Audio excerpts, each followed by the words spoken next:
from Athens, Greece, the Acropolis and the Parthenon. But first, this is Today on NBC.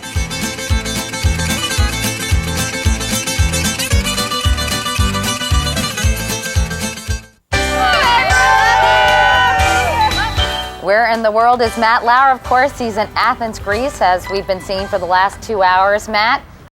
Speaking of ideas, I have a pretty good idea of how to eat around here. The Mediterranean diet is very healthy. Diane Kochilas has written a couple of books, The Food and Wine of Greece and The Greek Vegetarian. Nice to see you. Nice to see you too. Why do they live so long on what they eat here? Oh, lots of olive oil. Is that really the reason? More than anyone else in the world. And obviously, they get like 40% of their calories through fat, but it is olive oil, and it helps with the good cholesterol and doesn't hurt with the bad cholesterol. You did your homework. Yeah, I've been looking this up. Also, a lot of vegetables. A lot of vegetables. Actually, Greeks consume about 20 quarts of olive oil each a year, which is the highest, I think, of anyone in the world. And lots of vegetables, lots of grains, lots of fish in the diet, lots of really good and healthy things. When you talk about fish, what kind of fish? Obviously, the sea is just over there behind you. Oh, we eat everything.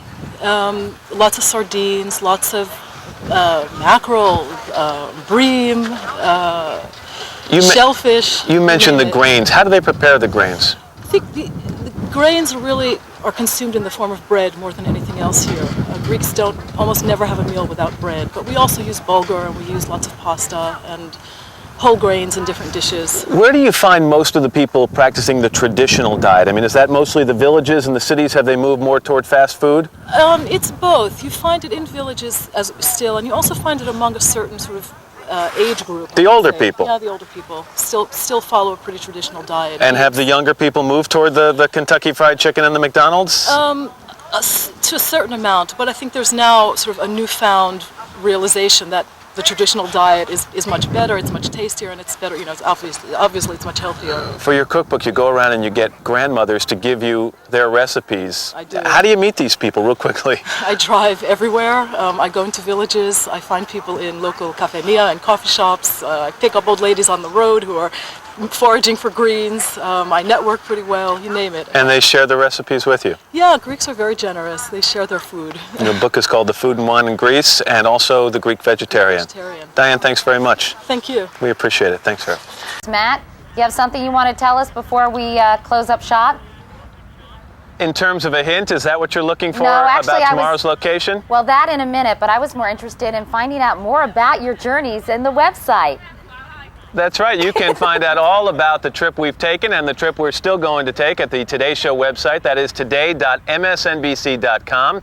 We'll give you clues at home as to where we're traveling next. But you know what? No more clues for the folks in the studio because we're tired of this. No. You've gotten too many of these right, 3 in a row, so we're going to be very, very secretive about tomorrow. All I'm going to say is I hope I get better weather. I've gotten rained on 2 days in a row now. I know. We're getting sick of that baseball cap. What's that? This base? Yeah, well, it's been 3 bad hair days in a row. I can't help it. So are you exhausted, Matt? You know, the jet lag kind of hit me last night. I didn't sleep a wink last night, but the previous 2 nights I was fine.